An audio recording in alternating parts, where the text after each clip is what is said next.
hey, mom needs a break, and I get home, she's had 6 days with the kids. She wants this night with me. So I'm gone. Okay, kids, I love you. It's very different when you're home every single night. Kody's latest excuse for his distant relationship with his kids, classic move. He's blaming the women for his lack of closeness with his children, claiming they insisted on one-on-one time with him. But here's the kicker. Production didn't back him up with any footage that would make his argument even remotely believable. Instead, they roll out a scene of Kody pawing at Janelle, not the other way around, and gearing up to have dinner with their kids. The original footage actually showed him spending individual time with Gabe and Maddie, not exactly what Kody's narrative had in mind. Janelle even said, on camera, that she liked to focus on family time with Kody, but still had to remind herself to carve out one-on-one moments with him. So it's like production is low-key calling him out for the liar he is. Honestly, production is on fire this season. With his buddy Puddle Monkey gone, maybe we'll finally see some real justice for the other wives.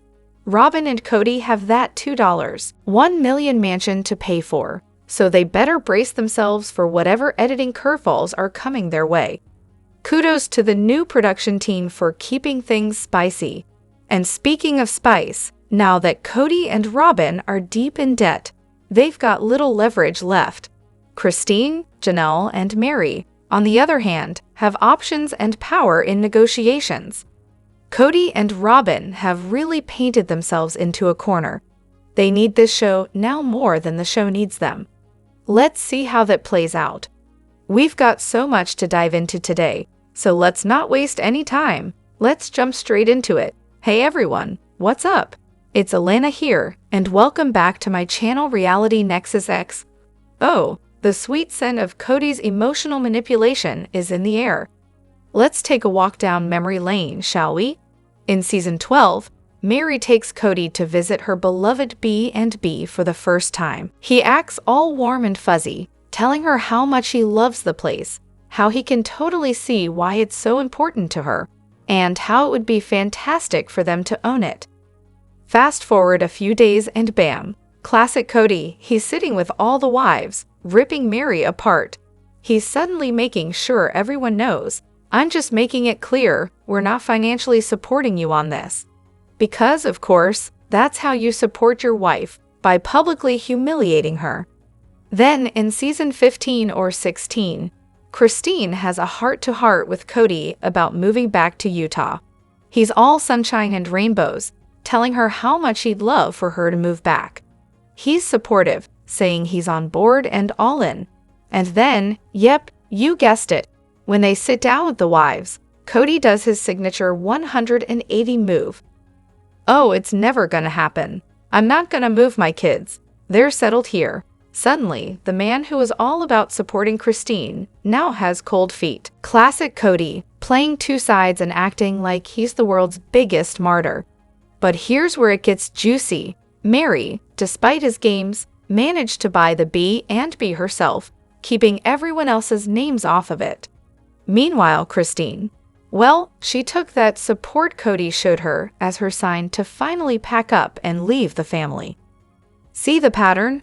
Meri and Christine both had Kody act like the perfect, understanding husband, until the moment they shared their plans with the wives. Then it was all, oh sorry, didn't mean it, as he tossed them under the bus.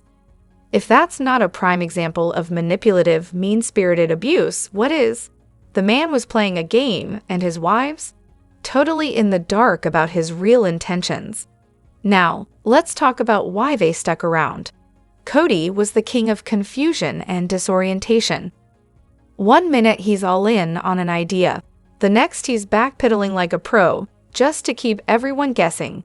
And it wasn't just the wives, either. He'd make a decision then, after a quick chat with Robyn, totally flip the script. How convenient. It's like he had his own mind until he talked to her, and suddenly, everyone else's opinions were irrelevant. Take the move from Vegas, for example. The family was living the dream, kids loved it, wives adored their homes, but Kody? He and Robyn decided to uproot them all. Why? Because Robyn couldn't bear to be far from one of her kids. The whole family, tossed aside because one wife couldn't handle a little distance. Kody was fine with it, because nothing says family like throwing everyone's life into turmoil to make one wife happy. So yeah, manipulation? Check. Abuse of power? Check. Creating chaos to feed his own desires? Check. It's no wonder the wives were trapped in this emotional roller coaster for so long. It's a whirlwind of confusion and emotional whiplash. But once you see the pattern, you can't unsee it. The mythical plague perks. Don't even get me started. The funniest thing to me about this whole family is when there's a housing issue, like Robyn needing to find a rental or buy a house, and suddenly it's the end of the world. They act like they're about to be homeless or live in a hotel.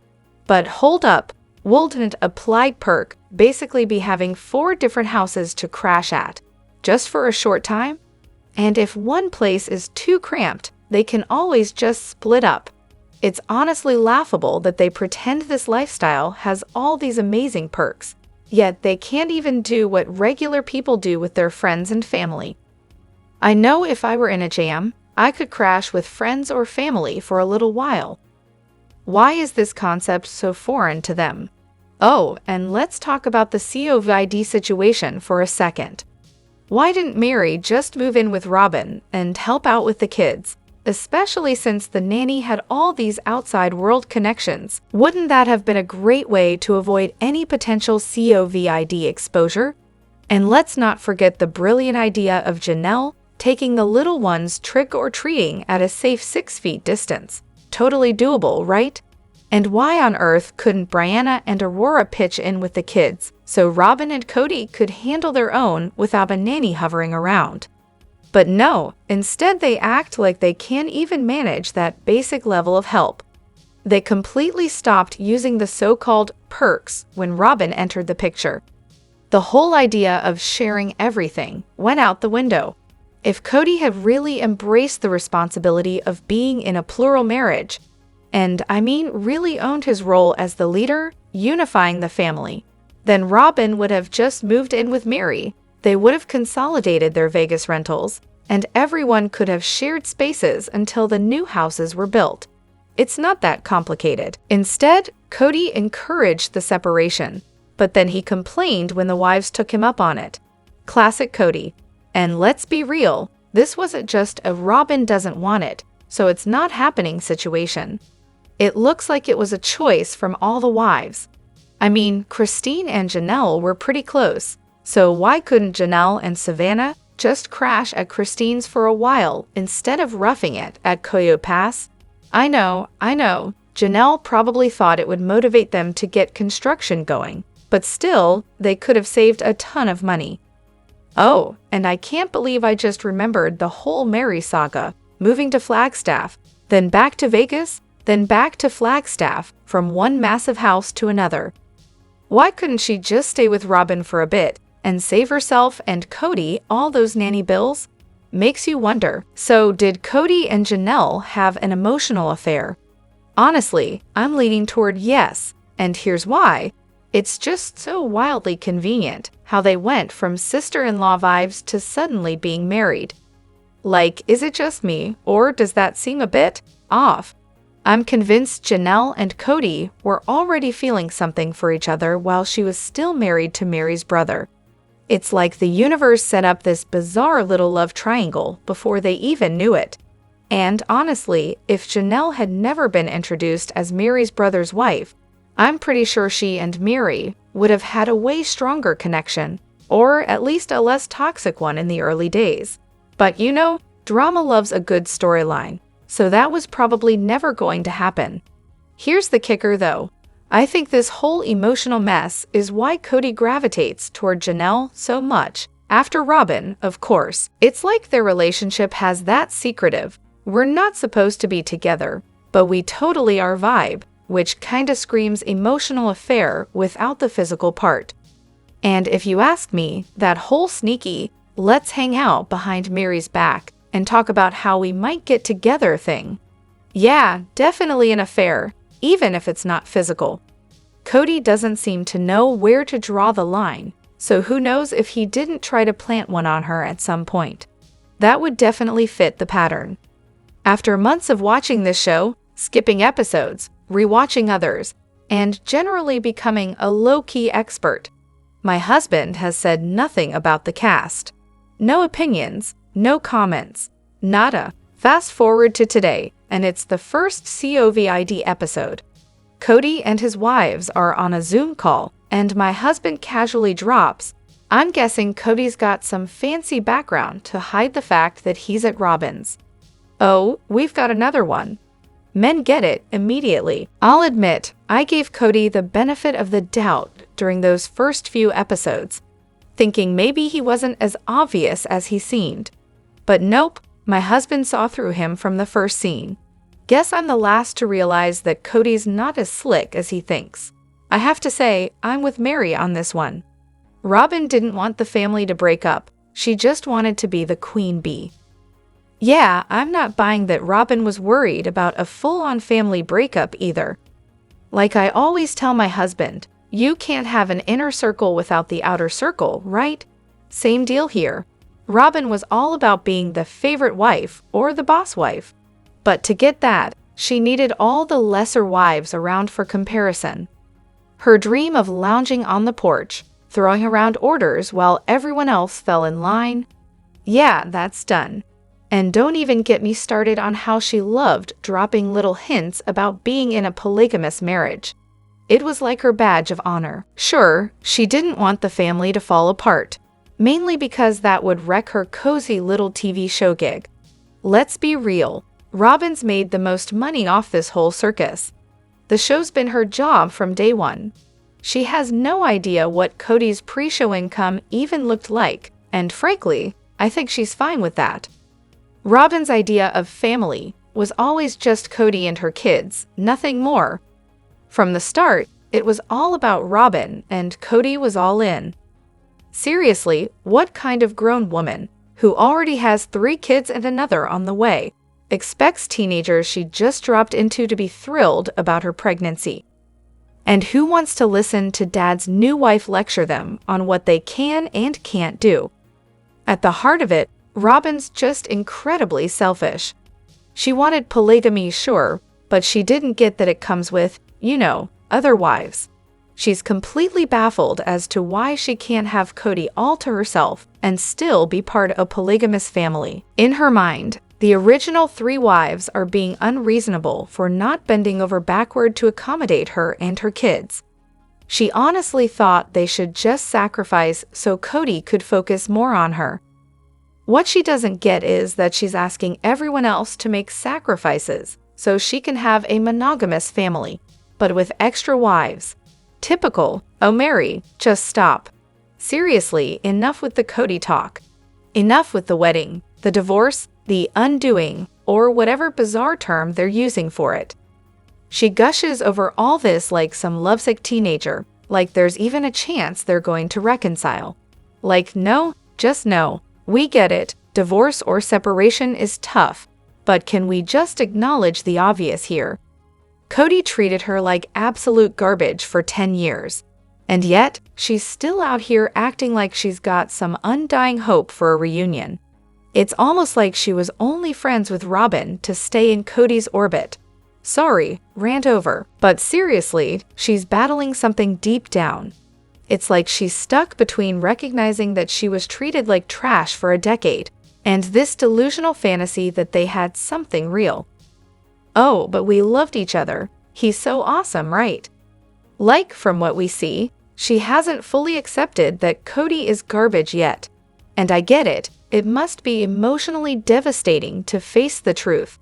10 years alone, being publicly mistreated by a guy who swore to love her forever, while he showered his favorite wife with affection. She was led on, ignored, gaslit, financially taken advantage of, and blamed for everything. Just imagine the rage she must feel if she actually admits what really happened. Not just at him, but at herself too. Right now, she's trying to keep it all buried by framing it as, I stayed because of my commitment, which, sure, part of that is true, but it's only one piece of the puzzle. There's a lot more there, and it's still lurking beneath the surface. But hey, I'm starting to see her get a little more fired up in those confessional moments. So that's progress, right? And let's not forget Kody's brilliant move of declaring Meri his favorite ex-wife. Guess she's hanging on to that little nugget as long as she can. But here's the truth. Meri can't admit to herself that Kody hasn't loved her in years. She can't accept that she was a fool for sticking around. Instead, it's all about, I made a commitment and I honored it. Sure, but let's call it what it is. She tolerated it for way too long. We could all see that reconciliation was never going to happen. She still loves him though, and I'm pretty sure she'd take him back in a heartbeat if he'd have her. But that ship sailed long ago. She still gets all weird when he's around.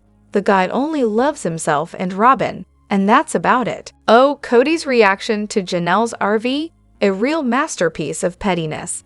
Like, seriously, why was he so bent out of shape about it? Janelle hadn't even lived with the family for, what, 8 months? If he didn't want to stay in the RV, he could have just said so, and she probably would have been totally fine with it. But no, he had to act like it was some kind of personal affront, as if being asked to live in a gasp RV was an insult to his royal standards. The man practically acted like a diva because Janelle was doing what she wanted for once, instead of pandering to his whims.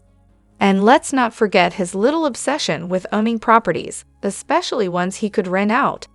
He viewed every dollar spent as his to control, even though it was Janelle's money. But hey, that didn't stop him from being less than thrilled when she wasn't living in some mansion like he wanted her to. It's clear now that he wasn't in any rush to get the Coyote Pass houses built. He was perfectly content in his cushy, 7-bedroom space with the obedient, respectful, quiet, and shy wife, aka Robyn, while Janelle was off doing her own thing. Kody's big issue with the RV: he wanted to live in luxury. He was fine spending a few nights at Janelle's place as long as it was nice. But what she got was an RV and then a tiny apartment. Yeah, he did stay in the RV a couple of nights, but he made sure to complain about not having a proper shower. And don't even get me started on the small apartment. When Janelle got it, Kody was practically drooling over it, calling it the nicest place they had in Flagstaff. But by the time it was available, he wasn't even welcome to stay there anymore. Classic Kody. Church shopping. Am I the only one who actually enjoys this? Based on the sneak peek that dropped either yesterday or today, it looks like they're checking out a Unitarian Universalist church. You know, those places that welcome everyone. Religion, no religion, whatever floats your spiritual boat. The services feel kind of Protestant, but without the whole, you must worship this deity vibe. Instead, it's all about feel-good, uplifting language that doesn't really mention God, but definitely tries to make you feel like a better person. The U Church is also pretty famous for being one of the most progressive places out there. They have classes on everything: sex ed, domestic violence, religious studies, general self-improvement, you name it. From what I've seen of our local U Church, they're big on accountability. Kody's antics? Definitely not flying there. They'd be holding him accountable, and honestly, all 3 of those women would be empowered and supported, no questions asked. But I had the same misconception at first. They're not going all Unitarian. Nope. It turns out they're heading for something that sounds more like non-denominational fundamentalism. Interesting plot twist. Season 15. Wow, where do I even start? I just did a rewatch, and honestly, the whole mess just keeps blowing my mind. The breakdown over the move from Vegas, no building on Coyote Pass, the endless hunt for rentals, the stress, it was like watching a slow-motion car crash. Robyn has never been more honest, and let's be real, bitchy toward Kody. She's straight up complaining to everyone that this whole situation isn't what she was promised. Like, no kidding, Robyn. Then they go to check on the loan situation, and surprise, it's a total disaster. Robyn doesn't hold back, saying in front of the loan officer that the issue is because Kody's name is attached to everyone else's mortgages and loans. She's basically throwing him under the bus right there. And Kody's response? You're in the mud with the rest of this, love. Smooth, Kody. But then Robyn drops the bomb. I'm not married to 3 other women. Like, whoa, okay. What happened to all that big picture family talk? The I'm here for my sister wives vibe? Gone in an instant. Then the family heads to North Carolina for Evie's birth. And Caleb casually mentions to Isabel that she's welcome to move in with them anytime she wants. She's 16 after all. Kody, of course, flips out. He's all like, nope, I want everyone close. Don't be luring my kids to the East Coast. Yeah, Kody, because that's totally how families should function, by forcing everyone to stay within arm's reach of you. And the counseling session with Meri. Oof. It's like Kody's trying to win a gold medal in brutal honesty. He was so vicious, it was honestly the beginning of the chaos. You could see the stress starting to crack everything wide open. And yet, Kody wants no part of the blame. He's constantly defensive throughout the season, as if he has no idea how much of a mess he created. The cracks in this family were already visible way before they moved to Flagstaff. But up until then, the original 3 wives were always covering for Kody, making excuses, and trying to make him look good. But once they moved into that cul-de-sac, it was game over. No amount of making excuses could save this family from falling apart. And Robyn, of course, she's going to lash out at Kody. It's the only option she has left, since attacking the original wives would totally ruin her whole I want to be in a polygamous family act. And Kody, complaining about Isabel moving to NC. Come on, he was already isolating his kids, and he couldn't even keep up with what was going on in their lives. He didn't even know Isabel was applying to Pitt College. This from a guy who lived miles away from her at the time. And let's not forget about Savannah, Gabe, and Garrison. You can't keep whining about wanting your family to stay close when you barely make the effort to see them in the first place. The whole season was like a window into how far things had fallen apart, and Kody's behavior wasn't helping.